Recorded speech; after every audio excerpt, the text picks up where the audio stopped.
बिस्मिल्लाहिर्रहमानिर्रहीम, अस्सलाम वालेकुम, बख़ैर रागले, इट्स मी आतिफ वक्कास। और आज हम बात करेंगे ग्रेविटेशनल पोटेंशियल एनर्जी और इसकी वेलोसिटी की।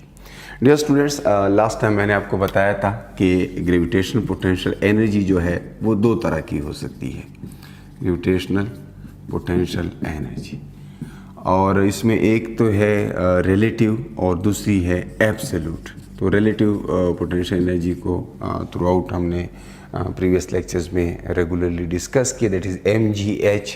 जबकि एब्सोल्यूट पोटेंशियल एनर्जी थोड़ा सा मैंने लेक्चर नंबर 3 और लेक्चर नंबर 4 में इसके ऊपर बात की थी शायद, लेकिन आज हम उसको भी डिस्कस करेंगे और साथ में फिर ये देखेंगे कि अगर आप किसी ऑब्जेक्ट को अर्थ की ग्रेविटेशनल फील्ड से बाहर निकालना चाहते हैं तो उसको कितनी एनर्जी चाहिए होती है और क्या तरीक़ाकार है। तो absolute potential energy, actually absolute gravitational potential energy की बात कर रहा हूँ, तो इसका मतलब ये है कि the minimum energy required to take an object from the surface of earth to a point of no gravity is called absolute potential energy of the object at the surface of earth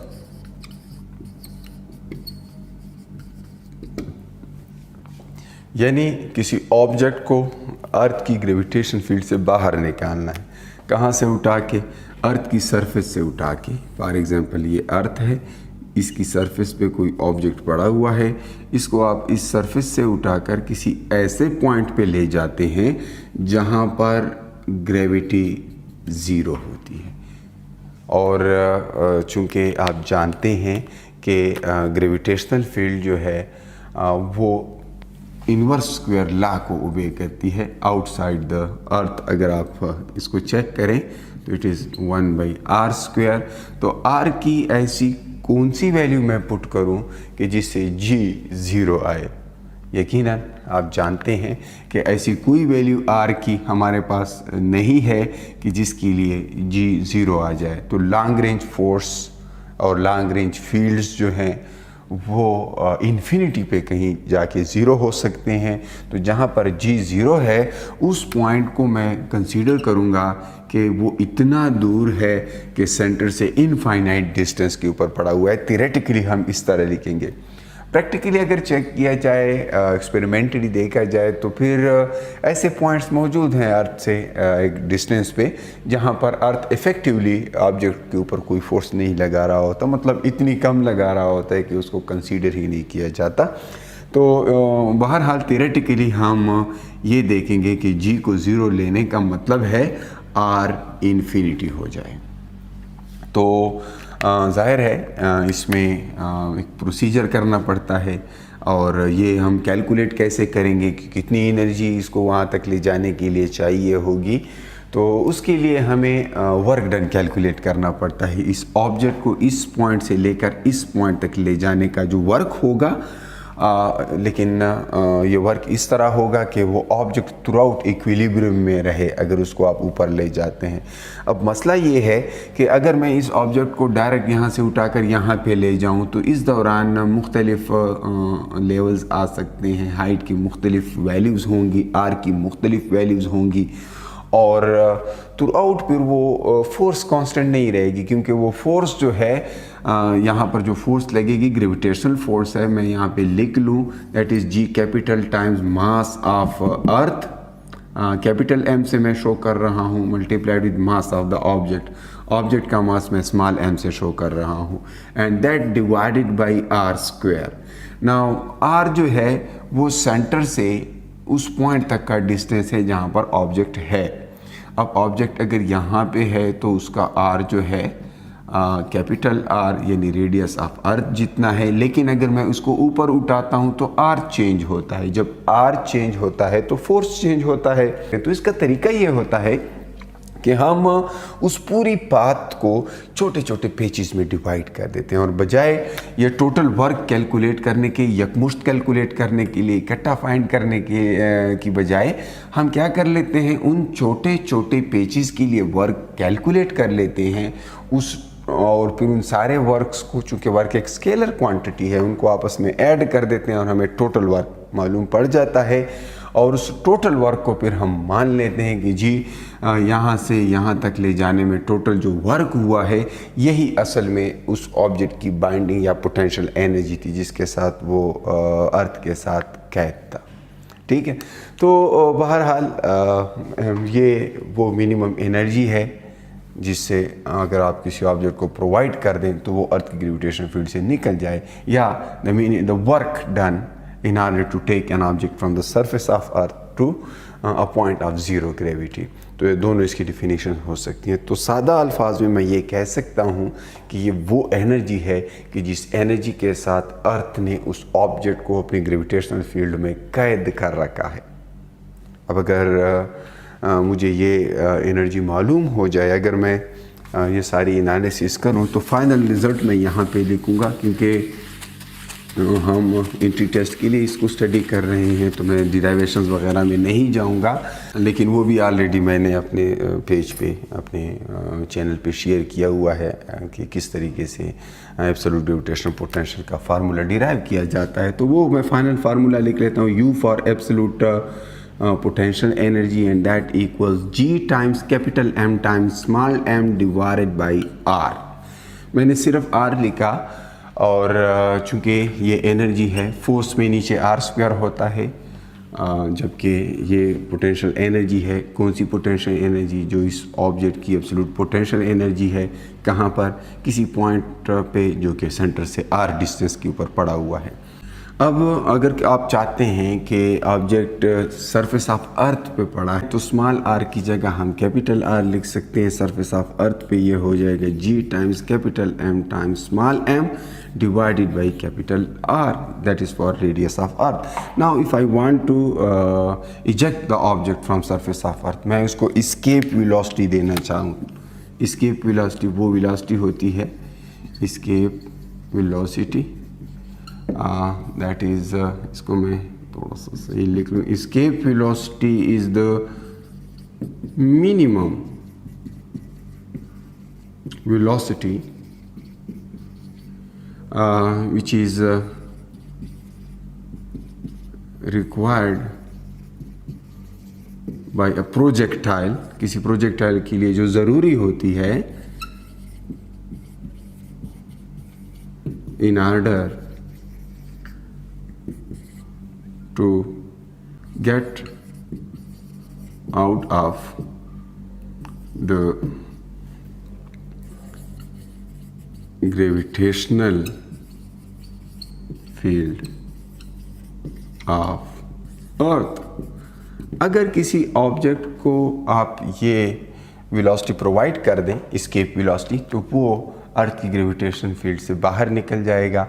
अब इसके लिए ज़रूरी है कि हमें ये energy मालूम हो, तभी हमने ये डिफ़ाइन किया है। क्योंकि अगर मुझे ये मालूम है कि ये किस एनर्जी के साथ कैद है तो मैं इतनी एनर्जी देकर इसको आज़ाद कर सकता हूँ। इसलिए मैथमेटिकली डिराइवेशन में कैसे करूँगा, मैं काइनेटिक एनर्जी दूंगा उस ऑब्जेक्ट को जो अर्थ की सरफेस पे पड़ा है, और उस ऑब्जेक्ट को मैं ग्रेविटी से निकाल बाहर करने के लिए उतनी काइनेटिक एनर्जी दूंगा। काइनेटिक एनर्जी ये एस्केप की काइनेटिक एनर्जी होगी, दैट इज़ पोटेंशियल एनर्जी जो है एब्सोल्यूट। तो एब्सोल्यूट पोटेंशियल एनर्जी और काइनेटिक एनर्जी एस्केप आपस में बराबर होंगे। हमें पता है कि काइनेटिक एनर्जी हाफ mv² होता है। मैं साथ में ESC स्केप के लिए रिप्रेजेंट करूँगा। यहाँ पर मैं लिखूँगा G times capital M times small m divided by capital R. Now I am assuming that object to be at the surface of earth and I want to eject it outside the gravity.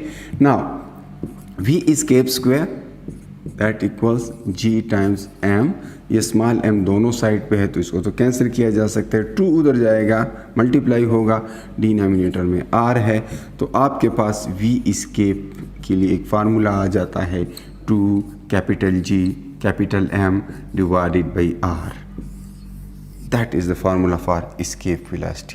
इसमें आपको 3 चीज़ें नज़र आ रही हैं। G that is universal constant, हर जगह constant रहता है सेम, और इसकी वैल्यू आप जानते हैं, अगर नहीं जानते मालूम होना चाहिए, 6.67 इंटू 10⁻11 न्यूटन मीटर स्क्वायर पर किलोग्राम स्क्वायर।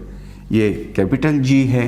कैपिटल M जो है that is mass of Earth 6 into 10⁻24 kilogram, and then we have R that is radius of Earth that is what, इसको अगर मैं मान 6.4 इंटू 10⁻³ मीटर्स, जब ये वैल्यूज़ इस फार्मूला में सब्स्टिट्यूट कर लें तो आपको escape velocity मालूम पड़ जाती है। सरफेस ऑफ अर्थ से किसी चीज़ को बाहर निकालना है दैट इज़ 11,200 मीटर्स पर सेकेंड। तो अगर आप इतनी स्पीड से उसको थ्रो करेंगे तो वो अर्थ की ग्रेविटेशन फील्ड को लीव कर लेगा, छोड़ देगा। लेकिन यहाँ पे कुछ चीज़ें बहुत ज़रूरी हैं बताना, और वो ये हैं कि escape velocity को अगर आप देखें तो ये इसमें कैपिटल M और कैपिटल R ये उस ऑब्जेक्ट के साथ उसका काम नहीं है, ये ऑब्जेक्ट का मास नहीं है, बल्कि ये उस प्लेनेट का मास है जिससे आपने इसको इजेक्ट करना है। तो अगर हम अर्थ की सरफेस से इसको निकाल रहे हैं तो फिर उसके लिए आपने अर्थ का मास पुट करना है। अगर आप उस ऑब्जेक्ट को मून की सरफेस से थ्रो करके बाहर फेंकना चाहते हैं तो अकॉर्डिंगली आपने उसका फार्मूला लिखना है। मैं इसको थोड़ा सा मज़ीद चेंज करूँगा, चूँकि हम जानते हैं कि F = mg, ये वो फोर्स है जो अर्थ किसी ऑब्जेक्ट के ऊपर लगाता है। G is the strength of gravitational field, ये वेट भी है। तो यही फोर्स अगर मैं इसके इक्वल कर लूँ gravitational attraction between mass and the earth, तो ये हमारे पास इस तरह की फॉर्म में आ जाता है। तो यहाँ से आपको पता है कि स्मॉल g की value G capital times M divided by square of R ये है, ठीक है। तो यहाँ से ये पता चल जाता है, अगर R दोनों साइड पे मल्टीप्लाई किया जाए तो G capital R is equal to G capital M divided by capital R। And ये मैंने इसलिए लिखा क्योंकि यहाँ पर G capital times capital M divide by capital R ये मौजूद है, तो इसकी जगह मैं ये लिखना चाह रहा हूँ। तो ये जो फार्मूला मैंने यहाँ पे लिखा था ये इसको क्या हो जाएगा, this formula becomes V escape that equals 2 already यहाँ पे मौजूद था, GM/R की जगह GR आ जाएगा, small g times capital R। तो अगर आपको उस पॉइंट के ऊपर स्मॉल g मालूम है, G is actually strength of gravitational field at that point, strength of gravitational field, उस पॉइंट पर ग्रेविटी की स्ट्रेंथ क्या है, ये आमतौर पर 9.8 मीटर पर सेकेंड होता है, पर स्क्वायर सेकेंड होता है अर्थ की सरफेस पे। तो आप वो भी पुट कर लें तो आपके पास यही रिज़ल्ट आएगा। लेकिन ये है कि अगर मून सरफेस से किसी ऑब्जेक्ट को आपने इजेक्ट करना है तो अकॉर्डिंगली यहाँ पर मून की सरफेस की ग्रेविटी और उसका रेडियस पुट करना है। तो ये कहा जा सकता है कि अगर किसी ऑब्जेक्ट को अर्थ से हम स्केप करें तो उसके लिए 11,200 मीटर पर सेकेंड है। अगर उसी ऑब्जेक्ट को मून से स्केप करें तो ज़्यादा होगी या कम होगी। तो आपने अकॉर्डिंगली देखना है कि उस प्लैनेट का capital M by capital R अगर अर्थ से ज़्यादा है, यानी ये चीज़ देखनी है M/R। तो जिस प्लैनेट के लिए फॉर एग्जांपल कोई प्लैनेट P है, अगर तो वो ग्रेटर है अर्थ से तो फिर आप कहेंगे कि जी उस सरफेस से इजेक्ट करने के लिए ज़्यादा वेलोसिटी चाहिए होती है, और अगर ये कम होगी इस रेशो से तो फिर आपको पता है कि उस प्लैनेट के लिए कम चाहिए होगी। तो आपने ये रेडियस उस प्लैनेट का रेडियस है, और ये जो मास है या स्मॉल जी यहाँ पे लिखा है, तो जी उस प्लैनेट की स्ट्रेंथ, ग्रेविटी की स्ट्रेंथ है। और बिल्कुल इसी तरह ये कैपिटल एम उस प्लैनेट का मास है, और ये कैपिटल आर उस प्लैनेट का रेडियस है जहाँ से आपने उस ऑब्जेक्ट को इस्केप करना है। तो ये इस पे डिपेंड नहीं करना कि आपने चींटी को इस्केप करना है या हाथी को इस्केप करना है। एनर्जी बेशक डिफरेंट होंगी, क्योंकि एनर्जीज़ में देखिए मास इन्वॉल्व होता है। आप चींटी को अर्थ की ग्रेविटेशनल फील्ड से इजेक्ट करना चाहते हैं या हाथी को इजेक्ट करना चाहते हैं, एनर्जीज डिफरेंट चाहिए होगी। लेकिन इनिशियल वेलोसिटीज दोनों को अगर सरफेस ऑफ अर्थ से इजेक्ट करना है तो 11,200 मीटर पर सेकेंड चाहिए होगी। कभी कभी इसमें भी ये कह सकते हैं कि जी एक ऑब्जेक्ट को सरफेस ऑफ सी लेवल से इजेक्ट करना है और एक को K2 से इजेक्ट करना है, तो किस सूरत में आपको मतलब ज़्यादा वेलोसिटी चाहिए होगी। तो फिर आप यहाँ से देख सकते हैं कि जी इन्वॉल्व है, तो जी की वैल्यू जो है हाइट के बढ़ने से कम होती हैं। तो आप अकॉर्डिंगली इसमें रिज़ल्ट बताएंगे कि जहाँ पे जी कम है तो ऑब्वियसली वहाँ से इजेक्ट करना आसान है, तो वहाँ पर कम वेलोसिटी देनी पड़ेगी। अब मैं थोड़ा सा एनर्जी के डिफरेंट फॉर्म्स की तरफ जाता हूँ कि एनर्जी जो है किन किन फॉर्म्स में अवेलेबल होता है, जो आमतौर पे ज़्यादा इस्तेमाल होते हैं, टेक्स्ट बुक में मौजूद है। उनका थोड़ा सा जिक्र कर लेते हैं क्योंकि यहाँ पर इंफॉर्मेशन वाइज क्वेश्चंस भी पूछे जाते हैं। ठीक है, तो एनर्जी के जो रिसोर्सेज होते हैं बुनियादी तौर पे दो तरह के रिसोर्सेज एनर्जी के होते हैं। एक होते हैं रिन्यूएबल और एक होते हैं नॉन रिन्यूएबल।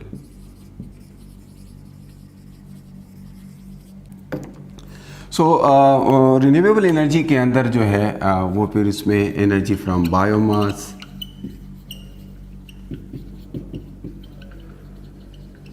बायोमास के फिर वो अलग से दो तरीके, इसमें फर्मेंटेशन है या डायरेक्ट कंबस्शन है। तो जो लिविंग मतलब प्लांट्स वगैरह या वेजिटेबल्स, इन चीज़ों से जो भी एनर्जी मिलती है रिन्यूएबल। दूसरा यानी रिन्यूएबल वो होती है जिसको रिन्यू किया जा सके, इसको बार बार इस्तेमाल में लाया जा सके। दूसरा जो है energy from waves, energy from tides यानी टाइडल एनर्जी, समंदर में जो लहरें पैदा होती हैं या टाइड्स पैदा होते हैं। फिर जियोथर्मल